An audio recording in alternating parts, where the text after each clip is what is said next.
Ouais. Vous avez vu ce sondage ? 85% des Français sont favorables à la prison ferme pour ceux qui menacent de mort les enseignants ou les chefs d'établissement. Qui est d'accord avec ça ?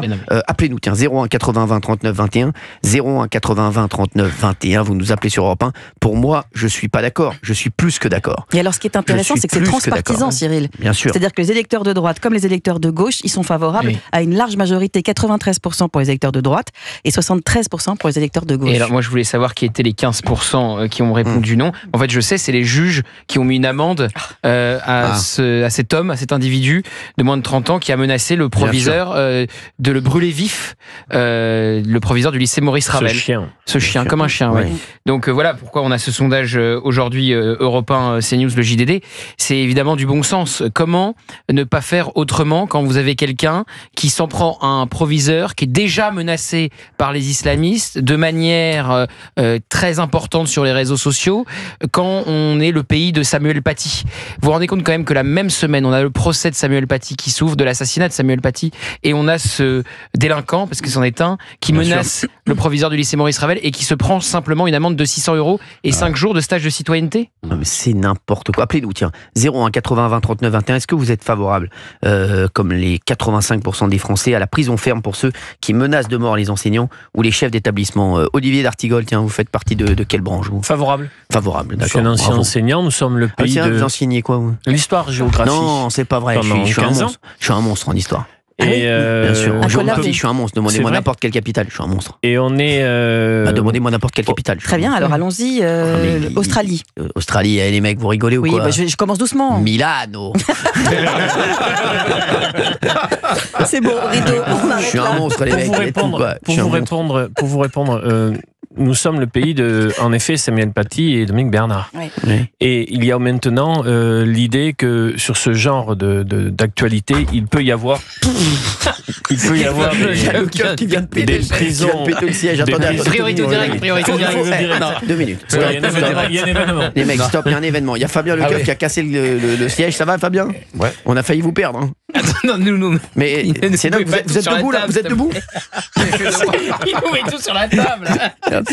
Merci Fabien. Allez, non mais les mecs, s'il vous plaît, on se calme un peu. Mais Fabien, c'est vrai que j'ai pas compris. Vous avez pété le siège. Je sais pas, j'ai une force. Non, c'est le collagène que je prends tous les matins. D'accord. C'est le collagène marrant. Merci. En fait, vous faites l'émission en décalage horaire. Ouais. Merci. Allez, merci. Non, mais c'est vrai, donc vous êtes favorable, s'il vous plaît, d'Artigol. Notamment des peines de prison, elles peuvent même être courtes, mais exécutées, afin de montrer que les choses ne peuvent plus se passer comme avant. Puisqu'à l'origine de l'affaire Samuel Paty, il y a des propos sur Internet. Non, c'est sûr.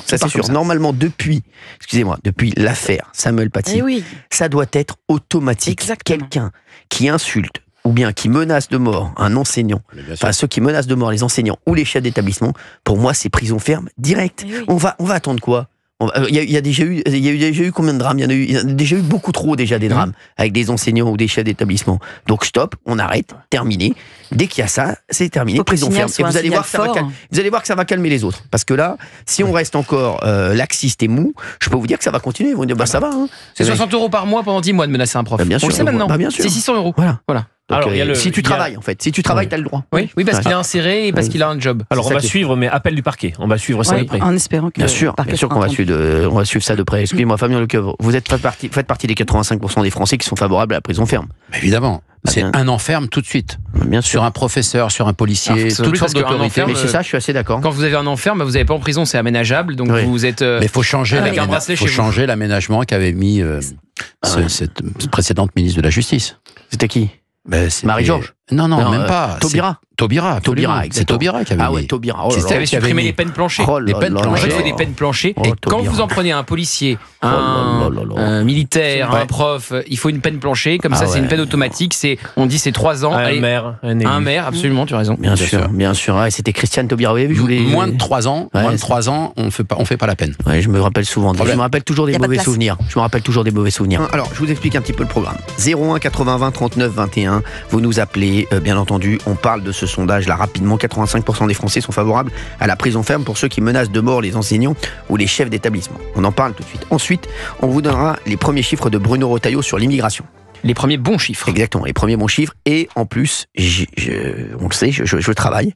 Document. Et je me suis procuré un document exclusif. Voilà. C'est fou ça. Que vous allez nous délivrer dans un instant et que vous allez expliciter aux auditeurs d'Europe 1. Avec plaisir. Exactement. Et c'est quoi ce document ? Pour vous teaser, c'est un document donc qui date de ce jour, qu'on va vous révéler en exclusivité. C'est les ordres de Bruno Retailleau au préfet pour continuer à avoir des bons chiffres en matière migratoire. Et vous allez voir, c'est incroyable. Hein. On voit que ça rigole pas. Hein. Il met la pression sur les préfets très clairement. Bien sûr. On va en parler dans un instant. 01 80 20 39 21. Et puis, on va parler bien entendu de ce dont tout le monde parle aujourd'hui, c'est le procès de Pierre Palmade. Bien sûr. Qui démarre aujourd'hui. On va en parler et dites-nous ce que vous en pensez, vous. Parce qu'il y a beaucoup de gens qui disent, qui pensent que Pierre Palmade va prendre de la prison ferme. On va en parler dans un instant. Risque 14 ans. Exactement. Il risque 14 ans. Oui, 14 ans. C'est incroyable. On va en parler dans un instant. Et c'est vrai que, moi je vous le dis, de ce que je sais, Pierre Palmade n'a pas du tout eu un régime de faveur. Ah non. Croyez-moi. Hein. Non. Je vous le dis, ça se serait passé exactement pareil avec n'importe quelle autre personne. Hein. Et il ira peut-être en prison comme n'importe quel autre. On va en parler et vous allez nous donner votre avis sur cette affaire. On va vous rappeler, bien entendu, cette affaire dans un instant et on vous attend vraiment. Vous êtes très nombreux à vouloir réagir là-dessus. 01 80 20 39 21. Pour le moment, Gauthier Lebré, on parle donc de ce sondage. 85% des Français sont favorables à la prison ferme pour ceux qui menacent de mort les enseignants ou les chefs d'établissement. Oui. Absolument. Donc c'est un sondage qui fait suite à cette décision de justice qui est tombée en début de semaine sur l'auteur de menaces contre le proviseur du lycée Maurice Ravel à Paris. On va se rappeler rapidement ce qui s'est passé pour ce proviseur. Il a empêché l'accès à son établissement scolaire à une jeune femme voilée, faisant tout simplement respecter la loi. S'en est suivi sur les réseaux sociaux un lynchage auquel a participé donc cet individu qui a été jugé, avec une fake news disant qu'il avait violenté cet élève voilé, ce qui s'est révélé complètement faux. Fake news alimentée par la députée de la circonscription, députée LFI, la France Insoumise, Danielle Simonet. Et donc au milieu de cette haine en ligne contre ce proviseur, on trouve cet individu de moins de 30 ans qui a été condamné donc à une amende de 600 € et à un stage de citoyenneté de 5 jours. Et son message à lui, c'était « Il faut brûler ce chien ». Donc c'est très clairement un message... Bien sûr, on en a parlé hier, mais c'est vrai qu'aujourd'hui, il y a ce sondage qui est sorti, un sondage Europe 1, 85% des Français sont favorables à la prison ferme pour ceux qui menacent de mort les enseignants ou les chefs d'établissement. On a avec nous Justine sur Europe 1, Justine des Ardennes, qui nous appelle souvent. Justine, c'est toujours un bonheur de la voir. Bonjour Justine, merci d'être avec nous sur Europe 1. Bonjour, merci à vous, comment allez-vous ? Très bien, nous on est content d'être là et puis on a envie d'avoir votre avis. Est-ce que vous faites partie des 85% des Français qui sont favorables à la prison ferme ? Oui, totalement. Bien sûr, oui. Moi, je trouve que là, la peine qui a été prononcée, en fait, c'est juste un appel au meurtre, en fait, parce que avec tout ce qui s'est passé, on a quand même des professeurs maintenant qui témoignent à visage couvert, qui ne disent même plus leur vraie identité pour expliquer ce qui se passe dans leurs établissements. Et là, on a une justice qui va dire, écoute, ça sera 60 € par mois, et puis tu vas aller faire un petit stage de citoyenneté, voir si ça peut te calmer. Et puis le directeur d'établissement, il a perdu quand même beaucoup, quoi. Il exerce plus, en plus, je crois. Non mais je vais vous dire, le problème qu'il y a, Justine, c'est qu'à chaque fois qu'il y a un problème, ceux qui doivent quitter l'établissement, quand il y a des élèves harcelés, quand il y a des élèves menacés, quand il y a des professeurs qui sont insultés, ce qui se passe, c'est pas les professeurs, c'est pas les harceleurs qui changent de collège ou qui déménagent. C'est les harcelés. C'est ça qui est grave. Et je vais vous dire ce que vous disent même les établissements. Ils vous disent souvent, oui, il vaut peut-être mieux qu'ils changent d'école, comme ça ira mieux, comme ça. Mais c'est incroyable. Je vous le dis, c'est toujours ceux qui sont dans le camp du bien, mine de rien, qui se font toujours avoir à la fin. C'est ça qui est incroyable. Tout à fait. C'est ce qu'on ressent en fait sur les différentes décisions qu'on peut voir. Vous savez, il y a souvent cette phrase qui est dite à des policiers quand des personnes se font arrêter. Il y a cette phrase, il y a plein de gens qui disent à chaque fois « Vous m'arrêtez moi, alors que je ne fais rien, et alors qu'il y a plein de malfrats qui courent les rues, et plein de trafiquants, et plein de malfaiteurs. » Et c'est vrai que cette phrase revient souvent. Alors, bien sûr, les policiers ils sont obligés de faire des contrôles parfois, et c'est vrai que ça tombe. Mais c'est vrai que c'est une phrase qui revient souvent, et c'est vrai qu'on a l'impression qu'en France, en fait, on est toujours du côté de ceux à qui il faut donner une deuxième ou une troisième chance. Mais tous ceux qui font tout bien, ils se font toujours avoir. Et c'est ça qui me rend fou, moi, Justine. Mais je suis pas sûre que cette politique, entre guillemets, que vous venez de décrire va encore durer longtemps. J'espère. Parce que quand on voit la montée de la violence actuelle, quand on voit que les gens que vous venez de décrire, dont je fais partie, bossent du matin au soir, essayent de s'en sortir, essayent d'éduquer leurs enfants et voient tout ce qui se passe, je pense qu'à un moment donné, c'est des gens qui vont monter au créneau. On le voit déjà sur d'autres sujets d'actualité, mais qui vont défendre leurs droits, parce qu'en fait, on a deux mondes. On a vraiment une France qui est divisée en deux. On a la France des gens qui essayent d'avoir du respect, d'avoir une éducation, d'avoir des valeurs, et on a l'autre partie de la France qui est en plus aidée entre guillemets par une justice qui fait pas son boulot, et ça va être dramatique au final. Je ne sais pas si vous connaissez une personne qui travaille avec moi qui s'appelle Gilles Verdez. Travaille avec moi. Moi aussi, je le connais très bien. Je le vois tous les soirs. Il fait partie de la famille. Travaille à la télé. Je vous le dis, Justine. Hier, à la pub, je lui ai parlé parce que je lui ai dit, écoute, tu es vraiment, aujourd'hui, tu représentes ce que les Français ne veulent plus. On ne peut plus aujourd'hui accorder de deuxième chance, de troisième chance, de quatrième chance, de cinquième chance. On n'en peut plus. Aujourd'hui, il y a une urgence au niveau de la sécurité des Français. Il y a une urgence au niveau de la vie quotidienne des Français. Et aujourd'hui, c'est une personne comme lui qui est très sympathique. Mais aujourd'hui, je lui dis la vérité. Je lui dis, je pense que tu fais mal. Des personnes comme toi font énormément de mal à la France. Et je le pense vraiment. Je le pense vraiment parce qu'aujourd'hui, Justine, il y a une urgence. Moi, quand je vois des jeunes aujourd'hui qui peuvent plus sortir à Nantes le soir, et Nantes, moi j'ai plein de copains qui jouent au paddle à Nantes. Moi. Ils me disent, écoute-moi, ils me disent à 20h, on est tous à la maison. On peut plus sortir avec notre copine le soir, on peut plus sortir avec des potes le soir, aller prendre un verre. Mais on parle de Nantes, c'est une grande ville, une ville où il se passait rien. Rennes, j'ai des potes, j'ai la chance, je vous dis, Justine, je vois énormément de monde parce que je fais des tournois de paddle un peu dans toute la France et les joueurs viennent de partout. Donc je parle beaucoup avec mes collègues, et ils me disent, Rennes pareil, ils ne peuvent plus sortir le soir. Non mais on vit dans quel monde? Rendez compte là, la vie qu'ils ont là les jeunes actuellement, quand ils vont en boîte. Ils y vont la peur au ventre, Justine. Ils se disent, qu'est-ce qui va se passer? Ils se baladent avec leurs copines dans la rue. Ils se disent, qu'est-ce qui va se passer? Ils savent pas ce qui va se passer. Ils vont se faire insulter. Ils vont se faire... C'est insupportable.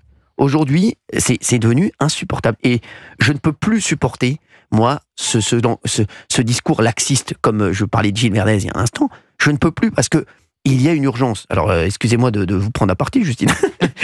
Non, mais pas de si je vous embête. Mais c'est vrai que vous me dites que je vous embête, mais c'est vrai que ça me rend fou. Ça me rend fou parce que j'aime tellement la France, j'aime tellement les Français qui sont des gens intelligents, qui sont tolérants. Ils sont d'ailleurs, ils sont d'une tolérance extrême. Qu'aujourd'hui, moi, je ne peux pas voir la France et je ne peux pas voir les Français dans un tel désarroi tous les jours. Aujourd'hui, il y a combien de Français qui me disent, Cyril, on n'en peut plus, on est malheureux. On est malheureux alors qu'on aime notre pays, alors qu'on aime les Français. Et c'est vrai que c'est insupportable d'entendre ce genre de discours. Voilà. Mais vous savez, après, si vous me dites, si je prends trop de temps... Non, avec plaisir.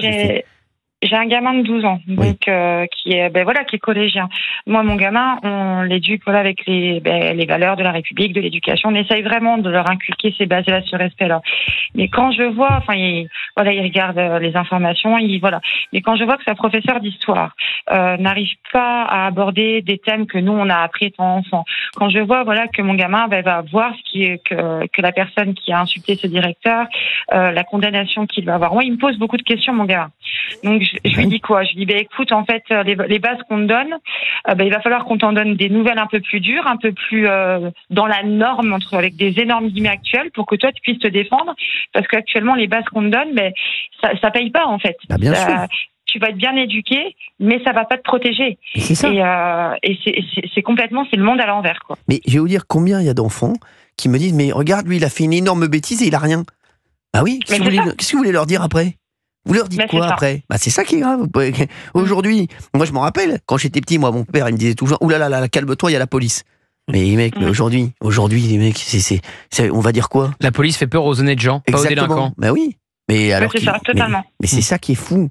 C'est ça qui est fou aujourd'hui. Moi, quand je vois des gens, même, la façon qu'ils ont de parler à nos forces de l'ordre, aux gendarmes, aux policiers, mais c'est insupportable.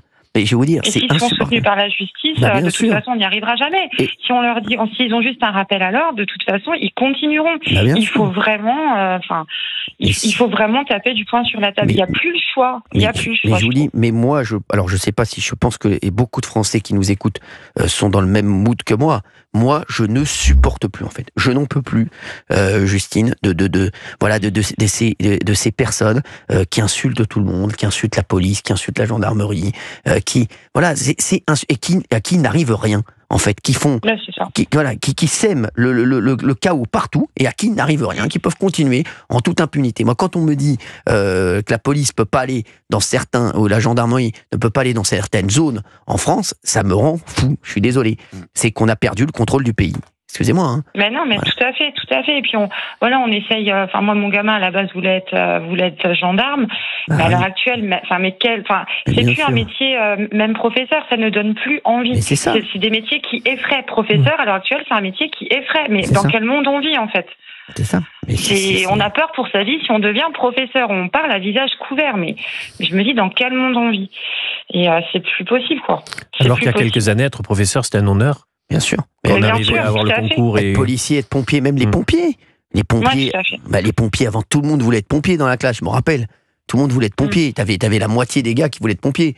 Aujourd'hui, les pompiers, les pauvres personnes, quand tu vois des gens qui ne les respectent pas alors qu'ils sont là pour les aider, ça te rend fou. Tu te dis, ces gens n'ont rien compris. Ce sont des idiots, excusez-moi. Voilà, c'est insupportable. Excusez-moi, hein. Justine, merci en tout cas d'avoir été avec nous sur Europe 1. Merci à vous. Je Et je suis peux juste faire remonté, une toute petite aparté. Allez-y, Justine. Ce que vous dites là, en fait, après, voilà, je vous raconte un ami, mais voilà, je suis artisan, je vous l'avais dit, et c'est vrai qu'en ce moment, on vit des périodes très Bien compliquées sûr. avec mon mari, et franchement, je voulais vous remercier, vous et toute votre équipe, parce que, je vais pas pleurer, parce qu'en fait, vous avez une qualité rare, qui fait que quand on allume la télé le soir, qu'on vous regarde, vous et tous vos chroniqueurs, en fait, vous donnez non seulement le sourire, mais vous donnez un truc qui est super rare à l'heure actuelle, c'est l'espoir. Merci, Justine. L'espoir que c'est possible. Donc, dès que je pourrai, avec mon mari, on viendra vous voir. Avec on grand s'est dit, plaisir. on Et viendrait vous me voir. direz, vous me direz, c'est Justine, je vous reconnais. Mais, voilà. Mais si vous voulez, je vous invite. Vous restez en ligne, on va s'occuper de vous, on va vous inviter avec votre mari. Je vous invite. Non, mais- Ça vous passez un jour avec mais moi, je m'en occupe. Allez, à tout de suite. On se retrouve dans un instant Merci. sur Europe.